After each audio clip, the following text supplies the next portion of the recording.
कसाय से भूखा होगा, आज घर जाके सबसे पहले उनको निमंत्रण कराना। कल, अब तो रात्रि होने वाली है, कल उनको भोजन कराना। जिनके घर में तुमने आज तक भोजन नहीं किया, तुम मांग के जाके पानी पी के आना। कितनी लोग माताएं, हाथ ऊपर करो।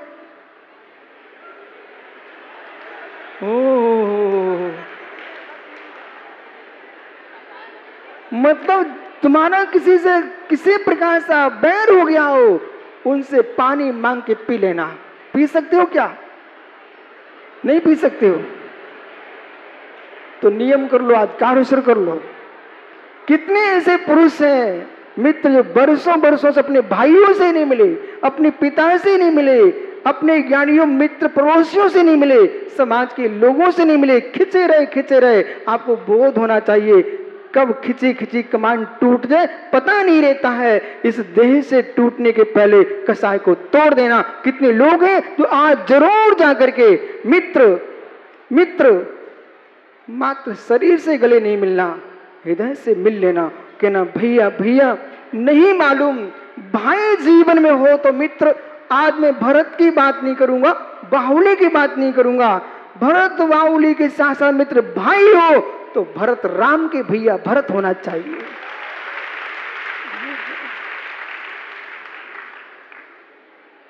एक भाई कह रहा भैया राज्य लो, और भाई मनाने जा रहा है। बेटा, मां का दुलार जगत में सुना लोगों ने, पिता का आशीष जगत में सुना लोगों ने, लेकिन बड़े भाई को छोटा भाई यूं कहने जा, भाई राज्य आपका है, आप घर चलो। यानी लोग ऐसा सोचते हैं, तुम चलिए तो जाओ, हम राज्य करेंगे। है कोई ऐसा जो अपने घर में आज का क्षमावाणी पर्व राम भरत मिलाप के रूप में बदल जाए? आज का क्षमावाणी पर्व राम भरत के मिलाप में, मेरे मित्र मिलाप में मिल जाए, और यानी अपने जीवन की अंतिम सांस निकलने के पहले ये निर्णय करके जाना कि हे मित्र, शरीर यहीं रह जाएगा,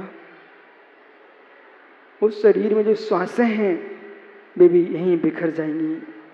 विश्वास रखना, आत्मा शरीर लेके नहीं जाएगी, आत्मा वर्तमान का मन लेके नहीं जाएगी, आत्मा श्वासें लेके नहीं जाएगी, आत्मा ज्ञानियों वचन लेके नहीं जाएगा, मात्र सुखी आत्मक कर्म के साथ जाना पड़ेगा। इसलिए मित्र जाने के पहले आज सबसे मित्र एक साथ खड़े होकर के परस्पर में जय जिनेंद्र ही बोल लो। खड़े हो जाओ सब।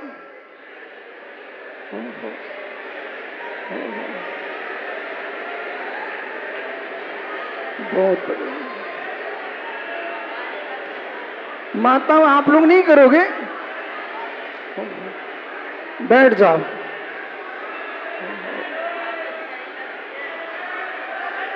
वीरसेन भैया,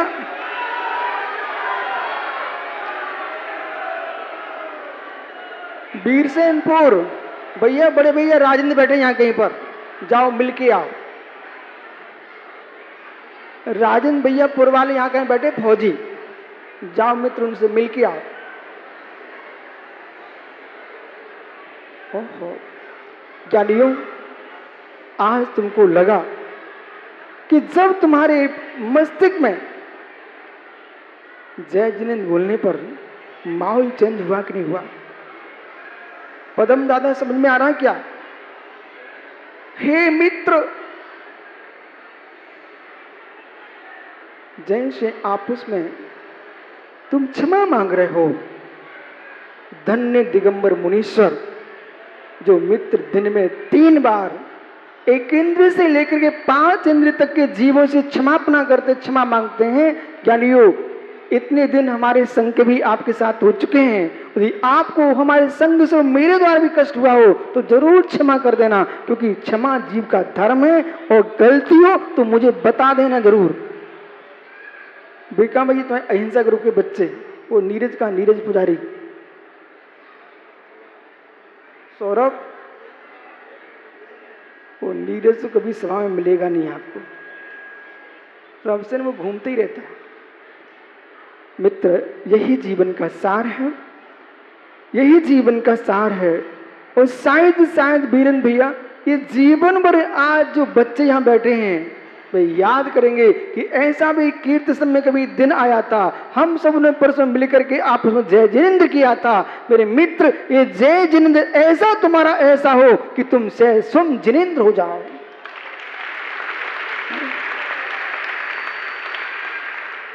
इसी मंगल भाव के साथ एक श्रावक कह रहा था, महाराज जी आपके पांव धो लें, आपके पांव पड़ लें। बोले 7 बजे के पहले यदि अभिषेक हो गया तो भिंड का एक नया चमत्कार हो जाएगा। तुम चिंता नहीं करो, 7 क्या 6 बजे के पहले अभिषेक होगा। और ज्ञानियों, भगवान तीर्थंकर जिनेंद्र का यही आदेश है, कालुषण पक्षी क्षमा। कलुषता की अनुपत्ति का नाम क्षमा है। बदला लेने की ताकत होने पर भी, बदला लेने की ताकत होने पर भी जिसके बदला लेने के परिणाम समाप्त हो जाएं, उसका नाम क्षमा है। बदला लेने की सामर्थ्य होने पर भी बदला लेने के भाव जिसके समाप्त हो जाएं, उसका नाम क्षमा है। मित्र, आज जरूर जरूर अपने जीवन में उस दिन को याद स्मरण कर लेना। श्वास निकलने का समय पता नहीं है। मालूम, वो विमल भाई के लड़का आया था मेरे पास, वो भतीजा वगैरह जो भी हो, कह रहा था महाराज जी उन्होंने मेरे पिताजी को फोन किया और यूं कहा कि मुझे क्षमा करना, और मेरे बेटों को देखना और परिवार को देखना, हम जा रहे हैं। मित्र, ऐसी बात कहकर के जीव नमोकार पढ़ते पढ़ते जाए तो उसका कितना जीवन सफल हो जाए।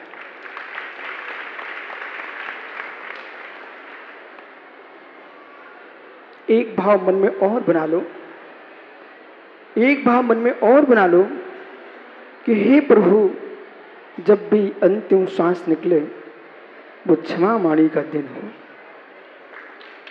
हे प्रभु, जब भी अंतिम सांस निकले वो क्षमा माणी का दिन हो।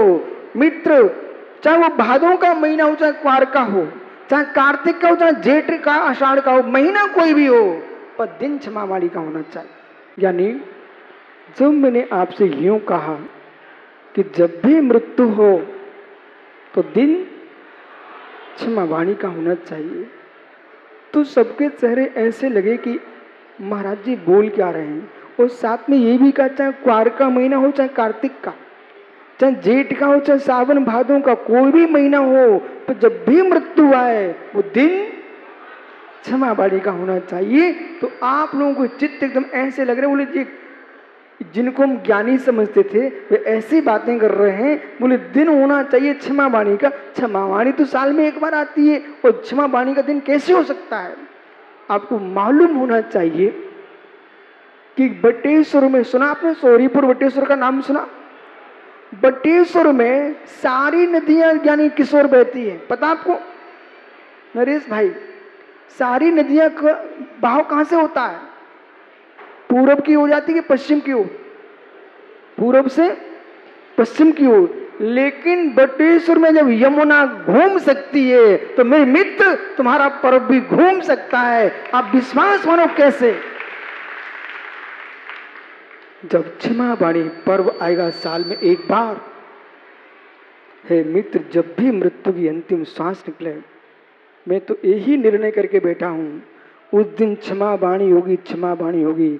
हे मित्र, साल की काल की क्षमा वाणी भादों में हो सकती है, पर मेरे भावों की क्षमा वाणी हर महीने में हो सकती है, हर दिन में हो सकती है। इसलिए जब भी मृत्यु का समय आए वो क्षमा वाणी का दिन होना चाहिए। कितने लोग क्षमा वाणी के दिन मरना चाहते हैं?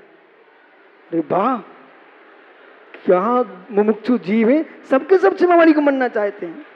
यदि ज्ञानी क्षमा वाणी के दिन आपको मरण करना है तो समाधि मरण होगा। वो क्षमा वाणी उसी दिन तुम्हारी होगी जब समता के साथ तुम्हारे प्राणों का वियोग होगा। वो तुम्हारी क्षमा वाणी का पर्व होगा। इसलिए तीर्थंकर जिनेश्वर के श्री पाद मूल में बैठ करके यही सबको मंगल आशीष। और मित्र सभी हाथ जोड़ के परस्पर में एक बार मुख से बोल लीजिए, खम्मामि सब जीवाणाम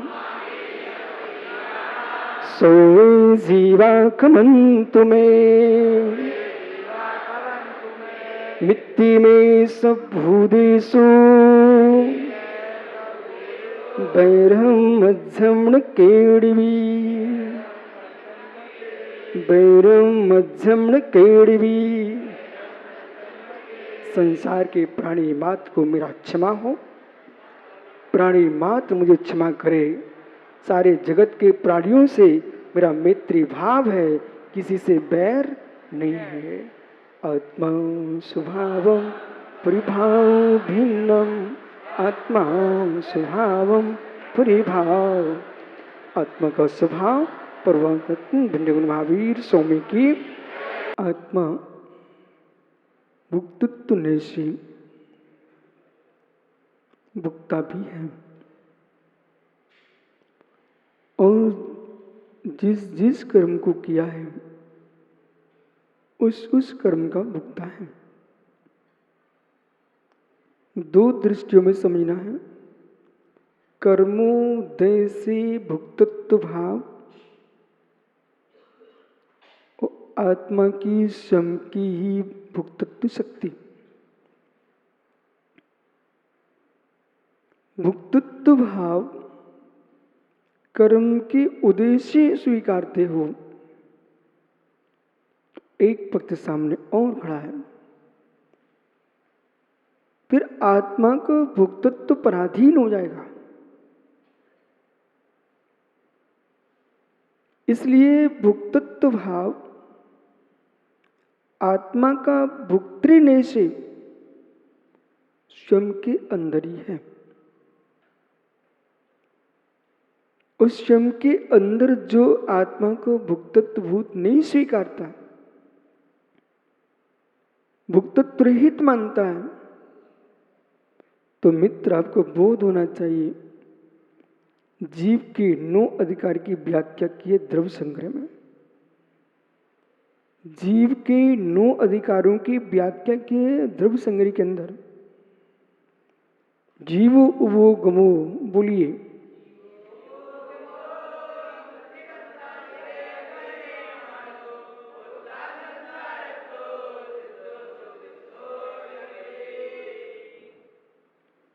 जीव है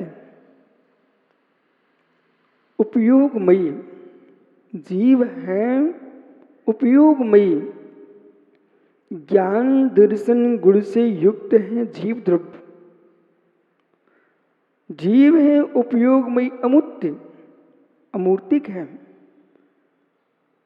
कर्ता करता है, भुक्ता भुक्ता भी है, भुक्ता भी है। क्या है भाई?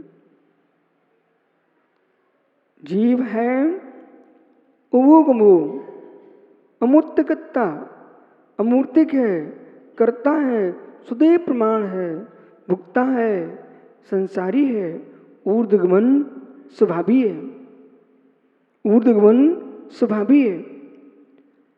ये सारी की सारी अवस्था जीव के स्वतंत्र धर्म है।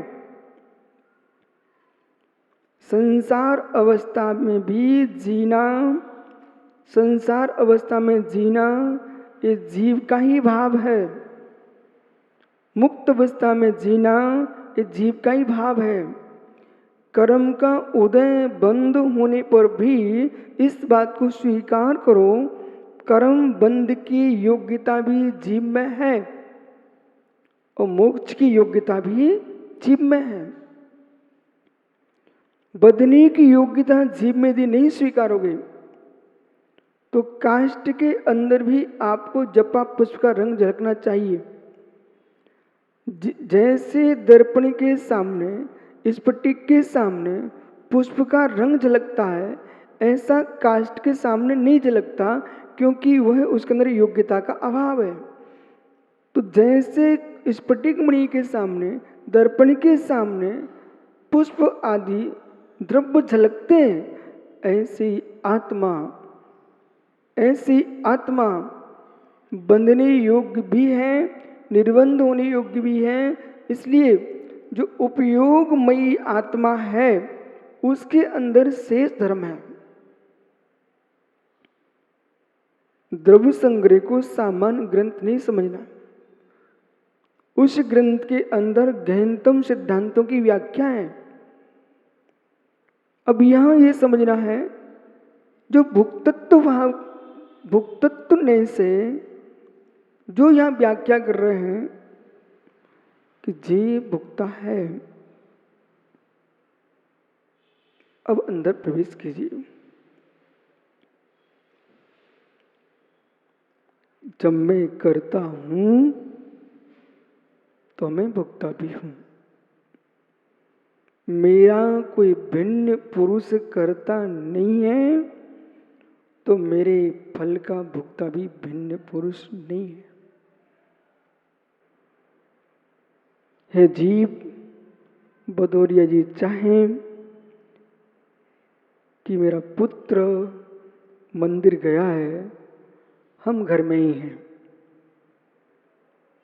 बेटी को तो भेज दिया है मित्र, रिश्ते के संबंध तो चल जाएंगे कि भाई उनके घर से कोई तो आया, मंदिर का पुजारी संतुष्ट हो जाएगा, घर से कोई तो आया।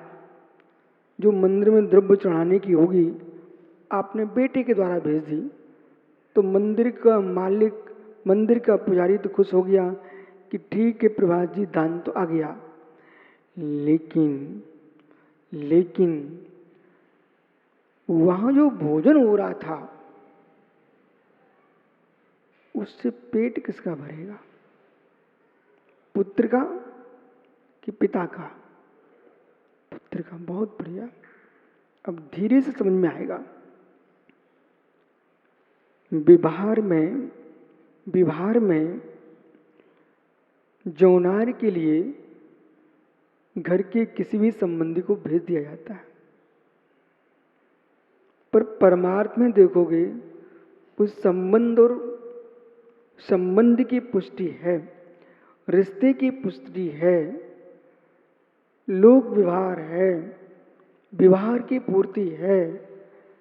परमार्थ से देखोगे मित्र, जब बेटी ने द्रव्य चढ़ाया था उसके परिणामों की विशुद्धि का फल पिताजी को मिलने वाला नहीं है।